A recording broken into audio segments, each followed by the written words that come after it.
Hello everyone.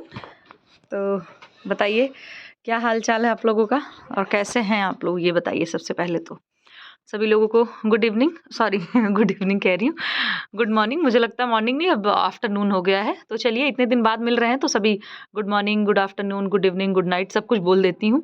और इसी के साथ हैप्पी न्यू ईयर भी आप लोगों को। नए वर्ष की बहुत सारी शुभकामनाएं, बहुत सारी मंगल कामनाएं, बहुत सारी विशेज़, ब्लेसिंग्स, है ना। बहुत सा मतलब सब कुछ, जितनी भी पॉजिटिव चीज़ें होती हैं, जितने भी पॉजिटिव वर्ड्स होते हैं, उनको आप खुद से सोच लीजिए कि वो सारा सब कुछ मैं आपको दे रही हूँ, आपको भेज रही हूँ, ठीक है। फिलहाल यही तो चीज़ें हैं कि हम जो है एक अपनी पॉजिटिव थिंकिंग और एक पॉजिटिव वाइब्स के साथ अपने जीवन को जिएं। तो चलिए, अब इसके लिए वेरी सॉरी कि एक पेपर करने में मैंने इतना ज़्यादा टाइम दे दिया आप लोगों को, मतलब इतना ज़्यादा टाइम मैंने लगा दिया, उसके लिए वेरी सॉरी। थोड़ी सी तबीयत गड़बड़ हो गई थी, इस वजह से मैं जो है इसको प्रॉपर सही से कंटिन्यू नहीं कर पाई, उसके लिए सॉरी। कोई बात नहीं, आज तो ये हमारा पेपर खत्म ही हो जाएगा, इसके बाद अभी हम डेली हम करेंगे, इसके लिए एकदम निश्चिंत रहिए। मैं आप लोगों को खुद ही कंटिन्यू रहने के लिए कहती हूँ, लेकिन मैं खुद नहीं हो पाई, इसके लिए बार बार सॉरी।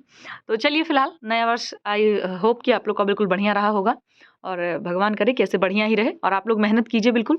एमपी में भी जो है वैकेंसी टीजीटी और असिस्टेंट प्रोफेसर की जो है नोटिफिकेशन आ ही गया है। तैयारी बिल्कुल ऐसे ही करते रहिए। मैंने क्या कहा है, डेट वेट मत ध्यान में रखिए, कौन सा डेट। आप तैयारी करते रहेंगे तो कोई भी स्टेट की, कोई भी कहीं की भी वैकेंसी आएगी, आप उसको बस सीधे सीधे आपको एग्जाम में बैठना है और उसको सीधे सीधे फोड़ना है। समझ गए आप। तो चलिए, अब हम लोग स्टार्ट करते हैं आज का अपना पेपर। तो अच्छा, आज की हम लोग थोड़ी सी प्रेरणा भी देख लेते हैं कि आज की हमारी क्या प्रेरणा है। कुछ चीज़ें हम पढ़ते ही हैं कि इसमें हम लोग प्रेरणा को देखते हैं कि क्या हमें थोड़ा सा कुछ ऐसा पढ़ते हैं जिससे हम थोड़ा सा मोटिवेट हो जाएं, थोड़ी सी मोटिवेशन मैं भी आप लोगों को दे सकूं और मैं खुद भी हो सकूं। 1 सेकेंड। तो देखिए, आज की लाइन है कि आप जो भी करें उसमें हमेशा अपना सर्वश्रेष्ठ दें। यदि आप हार भी जाते हैं तो न तो आप अपने आप पर संदेह करेंगे और ना ही पछतावे में रहेंगे। बहुत ही सटीक और सुंदर बात है, ज़्यादा मुझे समझाने की ज़रूरत नहीं है। बस एक ही लाइन इतना ही कहूँगी कि जो भी कर रहे हैं 100% दीजिए, है ना। उसमें इफ़ बट ये सब चीज़ें ना रहें आपकी, ठीक है। तो कोशिश करिए, बस जो करें मन से करें और बहुत ही दिल लगा के करिए, ठीक है, एकदम शिद्दत के साथ। तो चलिए, इसी पे हम लोग, हमारे 30 क्वेश्चन बचे हुए हैं, उसको हम लोग आज फटाफट सॉल्व कर लेते हैं।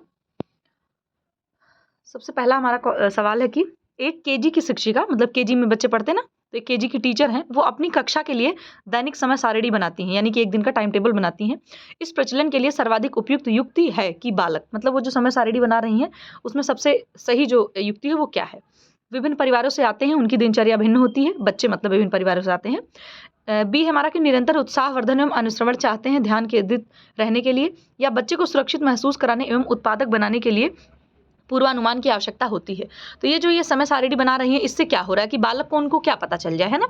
तो इसका जो ऑप्शन नंबर इसमें सी होगा वो करेक्ट हो जाएगा कि बच्चे को सुरक्षित महसूस कराने एवं उत्पादक बनाने के लिए पूर्वानुमान की आवश्यकता होती है। उत्पादक का मतलब यहाँ पर क्रिएटिव से लिया जाएगा कि बच्चे को वो क्या बनाना चाहती है, क्रिएटिव बनाना चाहती है। इस वजह से उनको थोड़ा सा बच्चे के बैकग्राउंड को जानने की जरूरत है, इस वजह से हमारे यहाँ पर सी ऑप्शन करेक्ट हो जाएगा। नेक्स्ट है कि यहाँ पर कोमास्की लिखा है, ये चॉम्स्की पढ़ा जाएगा, इसको आप इंग्लिश वाला वर्जन सही मानिए। Chomsky theory is related to, मतलब कि चॉम्स्की का जो सिद्धांत है वो किससे रिलेटेड है, आपका शारीरिक विकास से, या संज्ञानात्मक विकास से, या भाषा विकास से, या इनमें से कोई नहीं। बहुत ही आसान क्वेश्चन, आपको ये चीज़ पता होगी कि जो चॉम्स्की थे, इन्होंने लैंग्वेज डेवलपमेंट का सिद्धांत दिया था, और इन्होंने जो है एक बताया था कि बच्चे के अंदर जो होता है क्या है कि माहौल से बच्चा मतलब लैंग्वेज को सीख लेता है ना। जो जिस जैसे इन्वायरमेंट में आप बच्चे को रखेंगे, बच्चे का लैंग्वेज डेवलपमेंट वैसा ही होगा। क्यों? क्योंकि बच्चे के अंदर क्या बोलते हैं, एक एलईडी नामक एक डिवाइस मानते हैं ये, कि लैंग्वेज एक्विजिशन डिवाइस होती है बच्चे के अंदर, उससे बच्चा उस चीज़ को, मतलब लैंग्वेज को सीख लेता है, ठीक है। और यूनिवर्सल ग्रामर की भी संज्ञा इन्होंने ही दी थी। आगे थोड़ा सा है, देखिए, इन्होंने कुछ चीज़ें दी थी, मतलब इन्होंने बताया था कि भाषा मतलब बच्चे में ऐसी कुछ विशेषता होती है कि जिससे बच्चा भाषा को मतलब अक्वायर कर ही लेता है, ठीक है। तो देखिए, एक उन्होंने कहा कि बच्चे के जन्मजात क्षमता होती है कि बच्चा भाषा सीख ले। सार्वभौमिक व्याकरण, यानी कि वही यूनिवर्सल ग्रामर होती है कि बच्चा उसको सीख ही लेता है। पर्यावरण की महत्ता को भी इन्होंने महत्व दिया। सतही संरचना है, भाषाओं में संबंध होता है, गहरी संरचना और भाषा अधिग्रहण। तो इस तरह की चीज़ें इन्होंने दी कि मतलब ये सारी चीज़ें कहीं ना कहीं बच्चे के अंदर होती हैं, जिस वजह से बच्चा क्या करता है, भाषा को आराम से सीख लेता है, ठीक है। जीन पियाजे का भी देख लीजिए, उसमें ऑप्शन दिया था कि जीन पियाजे ने, आपको पता है, कॉग्निटिव डेवलपमेंट दिया था।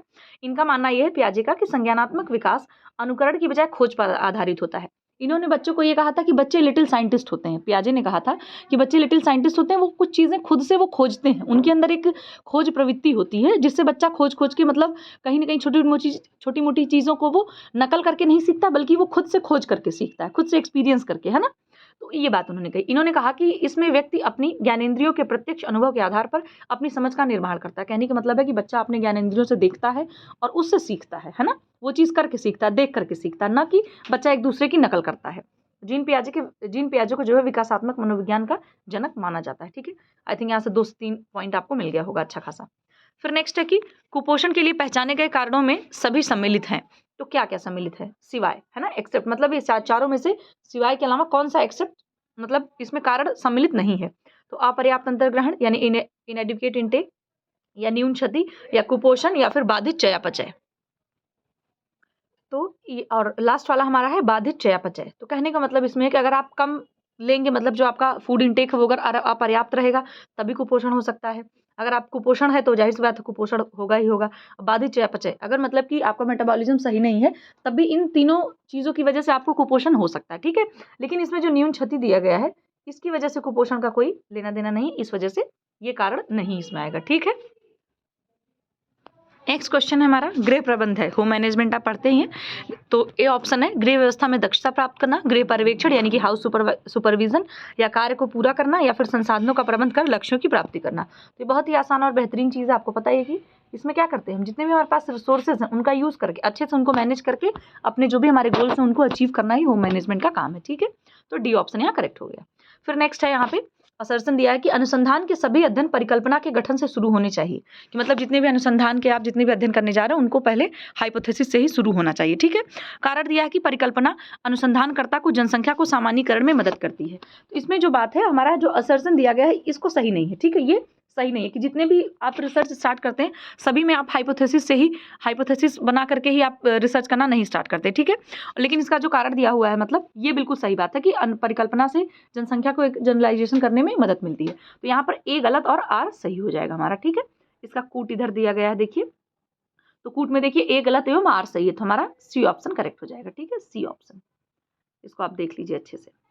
फिर नेक्स्ट है वानस्पतिक प्रोटीन का सर्वोत्तम स्रोत है सोयाबीन, बादाम, या फिर चना और गेहूं, या मूंगफली और चावल, या मक्का और हरी सब्जियां। तो ये भी बताने की जरूरत नहीं है आपकी, जो प्लांट प्रोटीन का जो सबसे बेस्ट सोर्स है वो क्या है आपका, सोयाबीन और बादाम। ठीक है, इस वजह से ए ऑप्शन करेक्ट हो जाएगा यहाँ पर। ये चना, गेहूं, मूंगफली इन सभी चीज़ों में भी होता है, लेकिन सबसे अच्छा जो होता है सोयाबीन और बादाम में आपका अच्छी मात्रा में पाया जाता है। सोयाबीन में लगभग 43% तक प्रोटीन पाया जाता है आपका। ठीक है, फिर है कि बाल अध्ययन आंदोलन का पिता किसे कहा जाता है, प्लेटो को, जॉन लॉक को, विलियम प्रेयर्स को, या स्टैनली हॉल को। तो जो बाल अध्ययन के आंदोलन का पिता कहा जाता है वो किसको कहा जाता है, आपके जो स्टैनली हॉल है इनको कहा जाता है। ठीक है, और इन्हीं की डेफिनेशन भी थी कि किशोरावस्था आंधी एवं तूफान की भी अवस्था है। ठीक है, ये डेफिनेशन बहुत ही फेमस है, ध्यान में रखिएगा, एग्जाम में पूछी जाती है ये। अच्छा, इनकी थोड़ा सा देख लेते हैं कि बाल अध्ययन का जो है इन्होंने चाइल्ड स्टडीज मूवमेंट चलाया था कब, 19वीं सेंचुरी में, मतलब 19वीं शताब्दी में अमेरिका में बाल अध्ययन आंदोलन की शुरुआत हुई। इसके जन्मदाता स्टैनली हॉल है। ठीक है, इन्होंने किया क्या कि बाल अध्ययन समिति एवं बाल वेलफेयर संगठन जैसी संस्थाओं का गठन कर बाल विकास संबंधी अध्ययनों में प्रश्नावली का प्रयोग किया। भारत में बाल विकास के अध्ययन की शुरुआत लगभग 1930 में हुई। ठीक है, नेक्स्ट है खाद्य अपमिश्रण रोकथाम अधिनियम लागू किया गया। देखिए आप इंग्लिश वाला जरूर पढ़ा करिए जब वहाँ पे इंग्लिश मिल जाए, कितना अच्छा। देखिए यहाँ पर मिश्रण पता नहीं क्या हो सकता है, आप पढ़ के कंफ्यूज हो जाए। तो prevention of food adulteration act was implement on, ठीक है, कब आप शुरू हुआ था, जो आपका PFA एक्ट था। तो ये आपको पता ही होगा, 1955 दिया है, तो सबसे बढ़िया 1 जून 1955 को ये माना जाएगा। ठीक है, ये चीज़ हो गई, बी ऑप्शन करेक्ट हो जाएगा। फिर इसमें देखिए थोड़ी सी चीज़ें दी गई हैं, कौन सी चीज़ों में कौन सी मिलावट करी जाती है। देखिए जैसे आपकी खाद्यान्न, दालें हैं, गुड़ है, मसाले हैं, तो इनमें क्या मिलाते हैं, कंकड़, रेत, मिट्टी, लकड़ी का बुरादा, ये सब चीज़ें मिला देते हैं।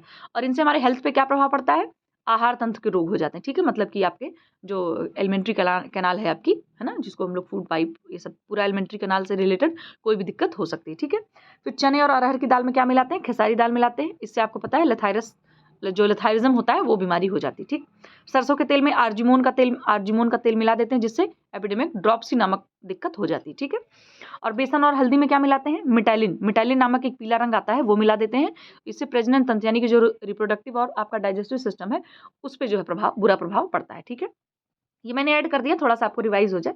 फिर लाल मिर्च में देखिए रोडामाइन बी होता है, वो मिलाते हैं, क्या मिलाते हैं, रोडामाइन बी, और इससे आपका जो लिवर और किडनी होता है उससे वो प्रभावित होता है। ठीक है, चांदी का वर्क आपको पता है, जो चांदी वर्क के नाम से जो है एल्युमिनियम फॉइल लगा देते हैं, पेट संबंधी बीमारी हो जाती है। काली मिर्च में पपीते का बीज मिला देते हैं, पेट संबंधी बीमारी इससे भी होती है। नमक में रेत मिला देते हैं ये लोग, गले संबंधी बीमारी हो सकती है। चाय पत्ती में लौहपूर्ण रंग मिला देते हैं, या चाय पत्ती में कभी कभी लकड़ी का बुरादा भी ये लोग मिला सकते हैं। इससे भी आपके आहार तंत्र और पाचन तंत्र पे दिक्कत होती है। और घी में क्या करते हैं, चर्बी मिला देते हैं, है ना, वनस्पति घी थोड़ा सा मिला के, ये सब चीज़ें, स्टार्च वगैरह भी कभी मिला देते हैं घी में। तो ये सब चीज़ें आपकी हो गई, ठीक है। नेक्स्ट है, एक माध्य में कौन कौन से गुण होने चाहिए, ठीक है। तो क्या क्या होना चाहिए, सुनिश्चित, स्पष्ट एवं संतुलित मूल्यों पर आधारित होना चाहिए, अनिश्चित अवास्तविक होना चाहिए, या एवरेज होना चाहिए, या उपरोक्त में से कोई नहीं होना चाहिए। कितना आपको देख के समझ आ रहा होगा, जाहिर सी बात है, कैसा होना चाहिए, बेस्ड ऑन वैल्यू डिफाइन, इसके बाद क्लियर एंड बैलेंस्ड होना चाहिए, ठीक है। तो बिल्कुल डेफिनेट होना चाहिए, एकदम सही और स्पष्ट और संतुलित मूल्यों पर आधारित होना चाहिए। इस वजह से आपका ए ऑप्शन करेक्ट हो जाएगा, ठीक। नेक्स्ट है, किस बुनाई को कभी कभी टफेटा और टैबी बुनाई भी कहा जाता है, ट्रिल बुनाई, सादी बुनाई, साटिन बुनाई, या लिनो बुनाई। तो ये बात आपको पता ही होगी, जो सादी बुनाई हमारी, इसके कई सारे नाम है, ठीक है, टाफ्टा, टैबी, और एक और कोई नाम होता है इसका, इस तरीके से इसको कभी कभी जो है मतलब क्या बोलते हैं, मतलब कई सारे नाम है इसके, जिसमें ये लोग इसको क्या करते हैं, कई कई नामों से इसको पुकार दिया जाता है। एक सेकेंड, हाँ, कभी कभी इसको टैबी बुनाई भी कह देते हैं। कौन सी बुनाई कह देते हैं, अच्छा टैबी इसमें दिया तो है, यही तो हो गया, ठीक है, टैबी, टाफ्टा, सादी बुनाई है ना, प्लेन वेव, ये सब बोलते हैं। फिर एक ही, भारत में मिनरल वाटर एवं पैकेट पेयजल को लाइसेंस देने का अधिकार किसे है, एग्माक को है, बिस को है, पीएफए को है, या एफपीओ को है, ठीक है। इसमें आप लोग एफपीओ बताइएगा, एफपीओ कब आया था, और बिस कब आया था, ये भी आप बताइएगा, ठीक है। तो इसमें जो ऑप्शन लाइसेंस देने का अधिकार किसको है, बिस को है, किसको है, ब्यूरो ऑफ इंडियन स्टैंडर्ड, ठीक है।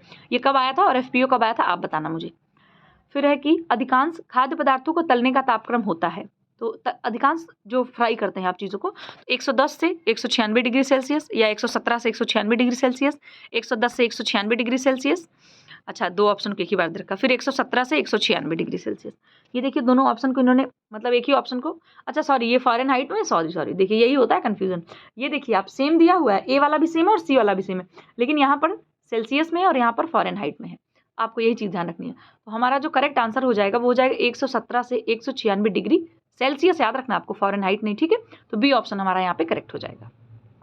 नेक्स्ट है, बाल्यावस्था में वजन मुख्यतः इससे बढ़ता है, जब बच्चा चाइल्डहुड में होता है तो उसको किन चीज़ों की वजह से वेट गेन होता है उसका, अस्थियों से यानी बोन्स से, या फिर ब्लड से, या हार्मोन से, या मसल्स टिश्यूज यानी कि पेशीय ऊतकों से। तो जो आपका बाल्यावस्था में वजन बढ़ता है वो अस्थियों से बढ़ता है और पेशीय ऊतकों से। तो यहाँ पर आपका A and 4 is right answer, यहाँ पर देखिए कूट दिया गया है, तो आपका ए और 4 करेक्ट हो जाएगा, डी ऑप्शन करेक्ट हो जाएगा, ठीक है। फिर नेक्स्ट है, वस्त्र की सतह पर आकृति उभारने की क्रिया किस परिसज्जा के अंतर्गत आती है। वस्त्र की सतह पर, जो वस्त्र का मतलब आपका सरफेस है, उस पे जो उभारने जैसा कुछ होगा कि आप छुएं तो आपको उभरा हुआ प्रतीत हो, ठीक है। तो ये कौन सी परिसज्जा के अंतर्गत आता है, सनफोराइजिंग के अंतर्गत, या नक्काशी, यानी कि इम्बॉसिंग, या ब्लीचिंग, या फिर मोयरिंग। तो जो आपका उभारने का, जैसे उभारने का अगर आपको कहीं भी उभरा हुआ शब्द आ जाए तो आप मान लीजिए कि मोस्ट प्रोबेबली आपका आंसर क्या होगा, इम्बॉस करना, यानी नक्काशी करना। आपने इम्बॉस पेंटिंग देखी होगी, उभरी उभरी रहती है, उस पर कलर करके बढ़िया बनाया जाता है, ठीक है, ऐसे ही कपड़ों पे भी किया जाता है। मैंने तो करी है इम्बॉस पेंटिंग, आपने भी करी होगी, इस वजह से हमारा बी ऑप्शन यहाँ करेक्ट हो जाएगा।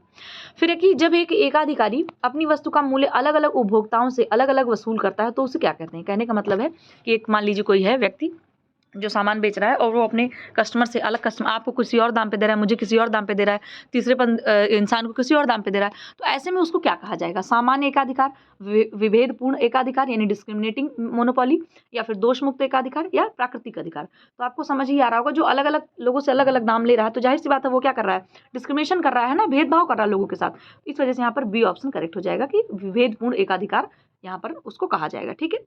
फिर नेक्स्ट है, एक शिशु घुटने के बल चलना किस आयु में प्रारंभ करता है, 3 से 5 महीने, 7 से 9 महीने, या 10 से 12 महीने, या 1 वर्ष के बाद। तो इसमें ऑप्शन हमारा करेक्ट हो जाएगा 7 से 9 महीने, ठीक है। एक सेकेंड, तो ये हमारा हो गया कि बच्चा जो है 7 से 9 महीने में चलना स्टार्ट करता है, ठीक है। हाँ, फिर नेक्स्ट क्वेश्चन है कि खाद्य सुरक्षा प्रबंध यंत्र जिसे खाद्य उद्योग के हर खंड में प्रयोग हेतु बनाया गया है, खाद्य सुरक्षा के लिए मतलब जो फूड सेफ्टी के लिए बनाया गया है, एक कौन सा ऐसा है वो आपको बताना, ठीक है। ISI है, एगमार्क है, या हैकअप है, या आपका बिस है, ठीक है। तो ये देखिए खाद्य उद्योग के हर खंड में, मतलब कि जब कोई भी फूड प्रोडक्ट तैयार किया जाता है तो उसके हर स्टेप में चेक किया जाता है ना, कि मतलब ये जो फूड बनाया जा रहा है ये पूरी तरीके से सेफ्टी है कि नहीं, इसमें कोई मिलावट तो नहीं है, इसमें कोई जहरीला वैसा कुछ तो नहीं है, मतलब हर तरह के उसमें एक एक जांच करी जाती है। तो ऐसे प्रयोग के लिए किसको बनाया गया है, हैकअप को बनाया गया है, ठीक है, जिसका फुल फॉर्म है आपका hazard analytical critical control point, ठीक है। इसके बारे में थोड़ा डिटेल में भी शायद हो, हाँ ये देखिए है आपका है। इसकी अवधारणा को पहली बार 1960 के दशक में US national aeronautics and space administration यानी कि नासा की बात करी जा रही है, द्वारा विकसित किया गया था। यह एक खाद्य सुरक्षा प्रबंध प्रणाली है जिससे सभी खाद्य सुरक्षा प्रतिष्ठानों द्वारा लागू किया जाता है। अतः यह एक ऐसा खाद्य सुरक्षा प्रबंध यंत्र है जिसे खाद्य उद्योग के हर खंड में प्रयोग हेतु बनाया गया है, ठीक है। इसका कुछ स्टेप है कि कैसे कैसे इसको मतलब किस तरीके से इसको मतलब यूज किया जाता है, कैसे इसको अप्लाई किया जाता है। सबसे पहले इसमें क्या करते हैं, जोखिम विश्लेषण का संचालन करते हैं कि मतलब जोखिम क्या है, फिर महत्वपूर्ण बिंदु हैं उनकी पहचान करते हैं कि मतलब किन स्टेप पे कुछ मतलब जोखिमपूर्ण प्रक्रिया हो सकती है ना, कहाँ पे जोखिम हो सकता है, फिर उसकी पहचान करते हैं। फिर प्रत्येक महत्वपूर्ण नियंत्रण बिंदु के लिए महत्वपूर्ण सीमाएं स्थापित करते हैं। फिर उसके बाद निगरानी करते हैं, जितने भी नियंत्रण बिंदु हैं आपके कंट्रोल पॉइंट हैं उन पर सब पे मतलब पूरी निगरानी करेंगे उसकी।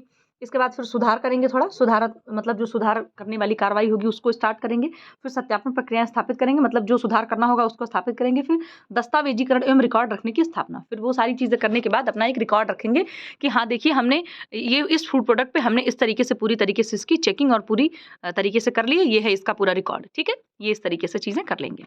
फिर नेक्स्ट है कि नेक्स्ट क्वेश्चन हमारा है कि किसी भी प्रकार के रंग के प्रयोग के साथ बंधकों का इस्तेमाल आवश्यक है, ठीक है। कारण दे रखा है कि बंधक रंगों के पक्केपन को बढ़ाते हैं, ठीक है। तो इसमें होता क्या है कि पूछ रहे हैं कि दोनों सत्य है, दोनों असत्य है, क्या है। तो इसमें जो आपका ऑप्शन है कि किसी भी रंग के प्रयोग के साथ अगर हम बंधकों का इस्तेमाल करते हैं तो ये बात बिल्कुल सही है कि किया जाता है, ठीक है। और जब अगर आप बंधकों का इस्तेमाल करते हैं तो उससे रंग क्या होता है, पक्कापन उसका बढ़ जाता है। इस वजह से हमारा यहाँ पर ए और आर दोनों करेक्ट हो जाएगा, ठीक है। बी ऑप्शन करेक्ट हो जाएगा। आपका असर्शन भी सही और रीजन भी सही है, कभी कथन और कारण दोनों चीजें सही है। फिर नेक्स्ट है कि निम्नलिखित में से कौन से मधुमेह के लक्षण है। तो ये देख लीजिए आप कि मधुमेह के लक्षण इसमें से कौन से हैं। पॉलीयूरिया है, आपको पता ही है कि पॉलीयूरिया है, हाइपोग्लाइसीमिया है, पॉलीडिप्सिया है, पॉलीफेजिया है, स्वेलिंग है या फिर स्वाद में बदलाव है। तो ये बात आपको पता ही है कि बहुत ही आसान क्वेश्चन। देखिए पॉलीयूरिया आपको पता ही है कि पॉलीयूरिया होती है, पॉलीडिप्सिया भी होती है, इसके बाद आपका पॉलीफेजिया भी होती है। पॉलीयूरिया मतलब कि बार बार यूरिन आना, पॉलीडिप्सिया मतलब बार बार प्यास लगना और पॉलीफेजिया मतलब बार बार भूख लगना, ठीक है। तो ये तीनों चीज़ें जो हैं ये आपके मधुमेह के डायबिटीज़ के सिम्टम है। इसमें आपका ऑप्शन हो जाएगा 1, 3, 4। तो डी ऑप्शन करेक्ट हो जाएगा। क्या हो जाएगा, डी ऑप्शन यहाँ पे, ठीक है। 1, 3, 4 करेक्ट हो जाएगा, ठीक। फिर अब हमारा नेक्स्ट है कि अधिकतम प्रतिस्कंदता पाई जाती है, ठीक है। मैक्सिमम रेजिलेंसी की बात हो रही है, किस में पाई जाती है, पॉलिस्टर में, रेशम में, ऊन में या रेयॉन में। तो आपको पता ही है कि जो हमारा ऊन है इसमें सबसे ज़्यादा रेजिलेंसी पाई जाती है, सी ऑप्शन करेक्ट हो जाएगा। फिर नेक्स्ट है प्रसार शिक्षण पद्धति को प्रभावित करने वाले तत्व कौन से हैं। उद्देश्य, भागीदारी, प्रभावशीलता या स्थानीय परिस्थिति, समय एवं कार्यक्षमता या ए और बी दोनों या उपरोक्त में से कोई नहीं। तो इसमें आपको पता ही है कि जो आपके एक्सटेंशन टीचिंग मेथड्स होते हैं उनमें आपकी लोग मतलब किस तरीके से लोग मतलब पार्टिसिपेट कर रहे हैं या नहीं कर रहे हैं, उसका इफेक्टिवनेस क्या है और वहाँ का लोकल कंडीशन कैसा है और लोगों की कार्यक्षमता क्या है, एफिशिएंसी क्या है लोगों की। ये सभी चीज़ें जो होती हैं वो आपकी एक्सटेंशन टीचिंग मेथड को प्रभावित करती हैं। इस वजह से हमारा ऑप्शन हो जाएगा सी, यानी कि ए एंड बी बोथ। कौन कौन सा, ए भी होगा और बी भी होगा, ठीक है। दोनों ऑप्शन हमारा करेक्ट हो जाएगा।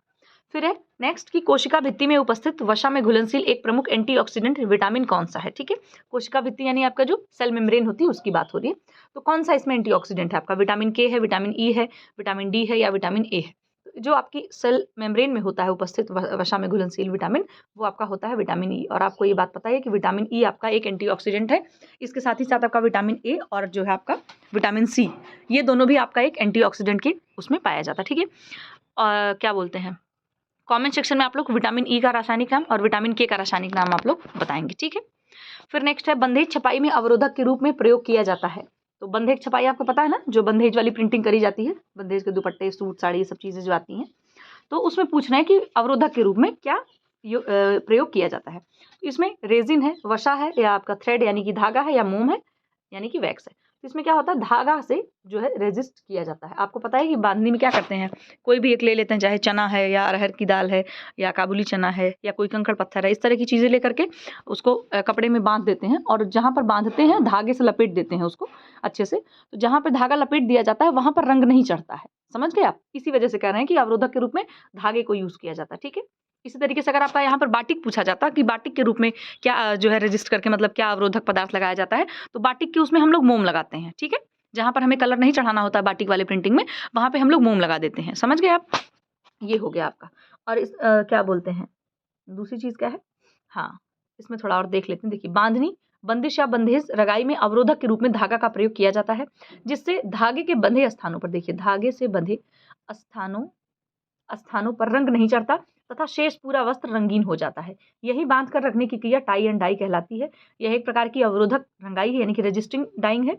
राजस्थान के जोधपुर जिले में बांधनी का आरंभ 15वीं शताब्दी में हुआ। आज जोधपुर का खांडा फलसा मोहल्ला बांधनी का प्रमुख केंद्र है। जापान में यह कला सिबोरी कहलाती है, समझ गए आप। फिर है कि बाटिक। अब बाटिक का थोड़ा सा देख लेते हैं, बाटिक की भी बात है। यह मूलतः जावा की कला है। बाटिक जो कला होती है आपकी, जावा की भाषा में इसे अंबाटिका भी कहा जाता है। इसे अवरोधक के रूप में मोम का प्रयोग करते हैं, समझ गए आप। और बाटिक कार्य में वस्त्र पर नमूने के जिस भाग को सफेद रखना होता है वहां पर मोम लगा दिया जाता है, फिर वस्त्रों को रंगा जाता है, ठीक है। ऐसे आपकी स्क्रीन छपाई है। स्क्रीन छपाई में स्क्रीन के उस भाग को जहां रंग नहीं लगाना होता है वहां अवरोधक के रूप में क्या लगा देते हैं, रेजिन का प्रयोग करते हैं, समझ गए आप। ऐसे ही स्क्रीन पेंटिंग आपकी होती है, मतलब प्रिंटिंग, तो उसमें आपका रेजिन का यूज किया जाता है। जहां पर उनमें कलर नहीं चढ़ाना वहां पर रेजिन पदार्थ लगा दिया जाता है। आई होप आपको क्लियर हो गया होगा। फिर एक लिनन को बास्ट रेशा कहते हैं, क्योंकि लिनन जो आपका पता ही है कि जो जिसको क्या बोलते हैं, फ्लैक्स के पौधे से प्राप्त किया जाता है। तो उसमें क्या होता है, क्यों इसको बास्ट रेशा क्यों कहते हैं, क्योंकि तने में उपस्थित रहता है, शाखाओं में उपस्थित रहता है, पत्तियों में उपस्थित रहता है, या उपरोक्त में से कोई नहीं। तो ये ऑप्शन जो हमारा करेक्ट हो जाएगा, तने में उपस्थित रहता है, इस वजह से इसको बास्ट रेशा कहा जाता है, ठीक है। और पत्तियों में कौन सा उपस्थित रहता है, उसमें आपका पीना हो गया, सीसल हो गया, और आपका जो एक वो आता है ताड़ का पेड़ आता है, वो भी आपका पत्तियों से उससे रेशा बनाया जाता है। तो पीना और शीशल तो सब लोग जानते होंगे, ताड़ भी आप लोग एक रख लो, ठीक है, पाम ट्री जिसको बोलते हैं। तो उससे भी पत्तियों, उसके पत्तियों से भी रेशा बनाया जाता है। फिर नेक्स्ट है हमारा, चीनी पकाने के चरणों का सही क्रम पहचानिए। जो चीनी बनाई जाती है ना, कैरामल शुगर बनाई जाती है, शुगर को करते हैं, उसके स्टेप पूछ रहे हैं। तो देखिए आपको पता ही है, सबसे सिंपल सी चीज़ है। एक सेकेंड, तो इसमें ये वाला यूज़ कर लेते हैं। हाँ, तो इसमें देखिए सबसे पहले क्या होगा, सबसे पहले हम लोग क्या करते हैं, तार यानी कि एक, आप देखते हो जब चीनी पकाते हैं तो एक तार की चाशनी बनाते हैं, जिसको हम लोग यूजली बोलते हैं। तो सबसे पहले यहाँ पर क्या हो जाएगा, 4 वाला हो जाएगा। फिर 4 के बाद क्या करेंगे, सॉफ्ट बॉल बनेगा। क्या बनेगा, सॉफ्ट बॉल। तो यहाँ पर पहले ए हो जाए, मतलब 1 हो जाएगा, 4 के बाद 1 आएगा। फिर सॉफ्ट बॉल के बाद आपका आएगा हार्ड बॉल। तो हार्ड बॉल आपका 5 नंबर पे, तो 5 हो जाएगा यहाँ पर। और 5 हार्ड बॉल के बाद क्या होगा, फिर हार्ड क्रैक आता है। क्या आता है, हार्ड क्रैक, यानी कि सेकंड वाला। और हार्ड क्रैक के बाद फिर हमारा बनता है कैरामल, ठीक है, इसी को बोलते हैं कैरामल शुगर, समझ गए आप। तो इसमें कौन सा स्टेप होगा, आप देख सकते हैं कि 1 2 3 4 ये नहीं होगा, 2 3 सबसे, जिसमें 4, हाँ ये देखिए आपका सी वाले में कौन सा है, 4 है, ठीक है। तो 4 1 5 2 3, समझ गए आप। ये चीज़ें हमारी स्टेप वाइज हो गई, ठीक। इसको ध्यान में रख लीजिए, नेट में भी ये क्वेश्चन पूछा जाता है, सेम ऐसे ही पूछ लेते हैं। नेट का भी नोटिफिकेशन आ गया, आप लोग प्रीवियस ईयर पेपर अच्छे से पढ़ना शुरू कर दीजिए, है ना। जो लोग भी नेट की तैयारी अभी शुरू कर रहे हैं या पहली बार पढ़ रहे हैं, तो उनको तो मैं यही सलाह दूंगी कि अभी आप लोग बिल्कुल भागिए मत। देखिए एक ही बार में आप पूरी तैयारी नहीं कर पाएंगे, ठीक है। धीरे धीरे ग्रेजुअली लर्निंग होती है और ग्रेजुअली आप तैयारी भी कर पाएंगे, ठीक है। अचानक से आप सब कुछ नहीं पढ़ लेंगे, नेट का सिलेबस इतना छोटा नहीं है, ठीक है। अब इसमें घबराने वाली बात नहीं कि छोटा नहीं है, थोड़ी लंबी चीज़ें, डिटेल वाइज आपको पढ़ना है। तो सबसे पहले आपको प्रीवियस ईयर पेपर पढ़िए, ताकि आपको ये समझ आए कि क्वेश्चन कैसे आते हैं, कैसे क्वेश्चन फ्रेम होते हैं। और आप यकीन मानिए कि जैसे आप प्रीवियस ईयर क्वेश्चन पढ़ेंगे, उसको पढ़ते पढ़ते, उसको सॉल्व करते करते ही आपकी बहुत सारी चीज़ें मतलब क्लियर हो जाएंगी। कई छोटे छोटे कॉन्सेप्ट आपके ऐसे ही क्लियर हो जाएंगे। फिर अच्छा, इसमें थोड़ा देख लेते हैं हम लोग। इस चरण में जो मतलब कैरामल होता है, आपका कैरामल शुगर बनाई जाती है जो, उसमें क्या होता है, इस चरण में 320 डिग्री फ़ारेनहाइट से 338 डिग्री फ़ारेनहाइट तक पकाया जाता है, जिससे आपकी जो चाशनी होती है उसका रंग बदल जाता है, हल्के सुनहरे से लेकर गहरे ब्राउन रंग का हो जाता है। अब द्रवीकृत चीनी कैरामलाइजेशन के कारण भूरे रंग की हो जाती है। चीनी टूटने लगती है और कई जटिल यौगिक बनाती है, जो एक समृद्ध स्वाद में योगदान करती है। ध्यान रहे, लगभग 350 डिग्री फ़ारेनहाइट के ऊपर के तापमान पर चीनी जलने लगती है और उसका स्वाद कड़वा हो जाता है। ये चीज़ हम लोग यूजुअली घर में करते हैं, तो वही चीज़ है आपकी, ठीक है। नेक्स्ट है हमारा कि प्रसार शिक्षण के विभिन्न चरण हैं। आवश्यकता, प्रोत्साहन, अभिप्रेरणा, संग्रहणशीलता या मानव व्यवहार, प्रत्याहरण या ध्यान आकर्षण, अभिरुचि, आकांक्षा, विश्वास, ठीक है। या फिर बी और सी दोनों। इसमें जो हमारा ऑप्शन करेक्ट हो जाएगा वो हो जाएगा सिर्फ सी। तो आपको ये बात पता ही होगी कि हम लोग पढ़ते ही हैं अटेंशन, इंटरेस्ट, डिज़ायर, कन्विक्शन। ठीक है, तो यानी कि ध्यान पहले हमारा क्या होता है, किसी भी चीज़ की तरफ हमारा ध्यान जाता है ना, फिर उसमें धीरे-धीरे हम इंटरेस्ट लेना शुरू करते हैं, फिर धीरे-धीरे वही हमारा इंटरेस्ट बिल्कुल हमारी डिज़ायर बन जाती है और फिर हम उस चीज़ पे क्या करते हैं, तब जाके हम उस पे विश्वास कर पाते हैं। ठीक है, तो यही आपका एक एक्सटेंशन टीचिंग मेथड है एक तरीके का। तो ये हमारा सी ऑप्शन यहाँ पे करेक्ट हो जाएगा। ठीक है, फिर नेक्स्ट है कि food safety and standard act 2006 FSSI की बात हो रही है। आपका जो एफएसएसआई था वो भारतीय संविधान द्वारा पारित एवं अधिसूचित किया गया था। कब ये 2006 तो सबको पता है, ठीक है, लेकिन कब अधिसूचित किया गया था, यानी कब, डेट पूछ रहा है सीधी सीधी आपसे। 23 जुलाई 2006, 23 अगस्त 2006, 23 सितंबर 2006 या 23 अक्टूबर 2006। तो जिनका बर्थडे भी भाई 23 को होगा वो लोग अपना रिलेट कर सकते हैं। ठीक है, तो क्या कहते हैं, 23 अगस्त 2006 को ये मतलब लागू किया गया था। ठीक है, जिनका बर्थडे 23 जुलाई, 23 सितंबर, 23 अक्टूबर या 23 अगस्त को होगा उससे आप रिलेट कर। 2006 तो आपको याद ही है, 23 आप रिलेट कर लेना। ठीक है, चलो फिर यहाँ पे ये बी ऑप्शन करेक्ट हो गया। तो ये हमारे पूरे क्वेश्चन आज खत्म होते हैं। 2020 का ये हमारा जीडीसी का पेपर खत्म हुआ। अब आगे हम लोग दूसरा करेंगे और इसके लिए फिर से मैं एक बार वंस अगेन सॉरी, क्योंकि बहुत लेट लगा दिया मैंने इसको कंप्लीट कराने में। अब मैं कोशिश करूँगी थोड़ी वीडियो भले लंबी हो जाए। अब हम लोग थोड़ा सा मान लीजिए इसमें 90 क्वेश्चन होते हैं तो हम 45 कर लेंगे, है ना, 2 पार्ट में हो जाता तो सही रहता है। 30-30 करके बहुत लंबा हो जाता है। चलिए कोई बात नहीं, अब आप लोग देखिए वीडियो और बताइएगा कैसी लगी। आगे भी अब क्वेश्चन करेंगे हम लोग, ऐसे अब तो क्वेश्चन करते ही रहेंगे। तो चलिए आप लोग ध्यान रखिए अपना और ऐसे ही पढ़ते रहिए, पढ़ाई बिल्कुल करते रहिए, छोड़ना नहीं है आपको, है ना। बिल्कुल भी स्लो मोशन में मत आइए, आराम से एकदम पढ़ाई करते रहिए फास्ट होकर के। ठीक है, सोचिए नेट जेआरएफ का नोटिफिकेशन आ गया, एमपी का भी आ गया है और यूपी में भी आपका कभी भी एग्जाम हो सकता है ना। यहाँ पर तो थोड़ी चीज़ें अभी चल रही हैं आयोग वगैरह बनने की, लेकिन आपको मैंने कहा आप इन सब चीज़ों से दूर रहिए। 1-1.5 साल एकदम जम के पढ़ाई करिए, यकीन मानिए कई सारे एग्जाम, कई सारी जॉब आप निकाल लेंगे। ठीक है, और यही एक चीज़, यही एक उम्मीद और एक अच्छी पॉजिटिव एनर्जी आप अपने अंदर रखे रहिए और यही चीज़ अपने अपने काम पे और अपनी पढ़ाई पे, अपनी जॉब के लिए आप लगाइए, है ना। आप सोचो कि आप इतना पढ़ लेंगे कि आप बिल्कुल जॉब ले सकते हैं। ठीक है, तो चलिए फिलहाल अब मिलेंगे हम लोग दूसरी वीडियो में, हो सकता है शाम को ही मिले। और आप लोग अपना ध्यान रखिए, पढ़ाई ऐसे करते रहिए, बस यही मैं आपको बार बार कहूँगी। चलिए बाय बाय, टेक केयर, और सभी लोगों को गुड डे और गुड इवनिंग भी, शाम होने वाली है, ध्यान रखिए। चलिए वीडियो ज़्यादा लंबी देखी नहीं हुई, 26 मिनट की हुई है। आप लोग देखना और बताना कैसी लगी। ठीक है, टेक केयर, बाय बाय।